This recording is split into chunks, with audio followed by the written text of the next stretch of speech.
शेगाव येथील डॉक्टर गणेश खटोड यांच्या माऊली sonography centre आणि डॉक्टर नागरगोजे यांनी संगनमत करून आपल्या मुलींबाबत चुकीचे निदान करून फसवणूक केल्याची तक्रार पोलिसात करण्यात आली होती।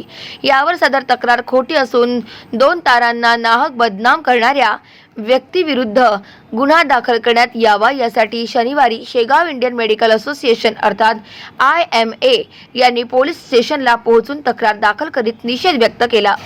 यावेळी डॉक्टर गणेश खटोड यांनी रुग्ण महिलेचे वडील किसन दामधर यांच्या विरोधात तक्रार दाखल केली। यामध्ये रुग्ण महिलेचे नातेवाईकाने अर्धवट माहितीच्या आधारे शहरातील प्रतिष्ठित डॉक्टर खटोड आणि डॉक्टर नागरगोजे यांच्या विरोधात बदनामी होईल असे कृत्य करीत चुकीचे व्हिडिओ सोशल मीडियावर व्हायरल केले, ज्यामुळे डॉक्टरांची बदनामी झाली असे नमूद केले आहे।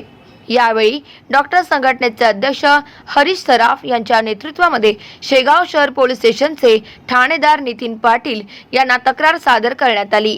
यावेळी तात्काळ कारवाई करण्याची मागणी त्यांनी केली।